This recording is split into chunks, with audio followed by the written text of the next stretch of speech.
ನಗರದಲ್ಲಿ ಸರ್ಕಾರಿ ನೌಕರರ ಸಂಘದ ಜಿಲ್ಲಾಧ್ಯಕ್ಷರಾಗಿ ಎ ಅಜಯ್ ಕುಮಾರ್ ಆಯ್ಕೆ. ಕೋಲಾರ ನಗರದ ರೋಟರಿ ಭವನದಲ್ಲಿ ಬುಧವಾರ ಮಧ್ಯಾಹ್ನ 3 ಗಂಟೆ ಸಮಯದಲ್ಲಿ ನಡೆದ ಜಿಲ್ಲಾ ಸರ್ಕಾರಿ ನೌಕರರ ಸಂಘದ 2024-29ನೇ ಸಾಲಿನ ಜಿಲ್ಲಾಧ್ಯಕ್ಷ ಸ್ಥಾನದ ಚುನಾವಣೆಯಲ್ಲಿ ಎ ಅಜಯ್ ಕುಮಾರ್ ಅವರು ಆಯ್ಕೆಯಾಗಿದ್ದಾರೆ. ಜಿಲ್ಲಾಧ್ಯಕ್ಷ ಸ್ಥಾನಕ್ಕೆ ಹಾಲಿ ಅಧ್ಯಕ್ಷ ಸುರೇಶ್ ಕುಮಾರ್ ಹಾಗೂ ಅಜಯ್ ಕುಮಾರ್ ಅವರು ಸ್ಪರ್ಧೆ ಮಾಡಿದರು. ಪ್ರಬಲ ಪೈಪೋಟಿಯ ನಡುವೆ ಅಂತಿಮವಾಗಿ ಅಜಯ್ ಕುಮಾರ್ ಅವರು ಜಿಲ್ಲಾಧ್ಯಕ್ಷರಾಗಿ ಆಯ್ಕೆಯಾಗಿದ್ದಾರೆ. ಅಜಯ್ ಕುಮಾರ್ ಅವರು 41 ಮತಗಳನ್ನು ಪಡೆದು ಜೈಬೇರಿ ಬಾರಿಸಿದರೆ, ಪ್ರತಿಸ್ಪರ್ಧಿ ಸುರೇಶ್ ಬಾಬು 30 ಮತಗಳನ್ನು ಗಳಿಸುವ ಮೂಲಕ ಪರಾಜಿತಗೊಂಡಿದ್ದಾರೆ. ಇನ್ನು ಅಜಯ್ ಕುಮಾರ್ ಬೆಂಬಲಿಗರು ಪಟಾಕಿ ಸಿಡಿಸಿ ಸಿಹಿ ಹಂಚುವ ಮೂಲಕ ಸಂಭ್ರಮಾಚರಣೆ ನಡೆಸಿದರು.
ಅವ್ರನ್ನ ಮುಂದೆ ಬಿಡ್ರಿ.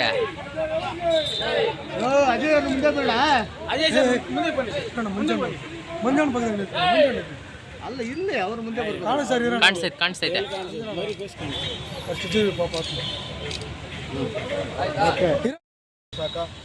ಇದಕ್ಕೆ ಜಿಲ್ಲಾಧ್ಯಕ್ಷರು, ರಾಜ್ಯ ಪರಿಷತ್ ಮತ್ತು ಖಜಾಂಚಿ ಸ್ಥಾನಕ್ಕೆ ಚುನಾವಣೆಗಳು ನಡೆದಿದ್ದು, ಈ ಚುನಾವಣೆಯಲ್ಲಿ ಅಜಯ್ ಕುಮಾರ್ ಜಿಲ್ಲಾಧ್ಯಕ್ಷರು ಹಾಗೂ ರಾಜ್ಯ ಪರಿಷತ್ಗೆ ಶ್ರೀನಿವಾಸ ರೆಡ್ಡಿ ಸರ್ ಹಾಗೂ ಖಜಾಂಚಿಗೆ ಮುರಳಿ ಮೋಹನ್ ಅವರು ಸಿಂಡಿಕೇಟು ಮೂರು ಸ್ಥಾನಗಳನ್ನು ಜಯಬೇರಿಗೊಳಿಸಿದ್ದೇವೆ. ಈ ನಿಟ್ಟಿನಲ್ಲಿ ನಾವು ಈ ದಿನದಿಂದ ಸಂಘಟನಾ ಶಕ್ತಿಯನ್ನು ತೋರಿಸ್ತೀವಿ.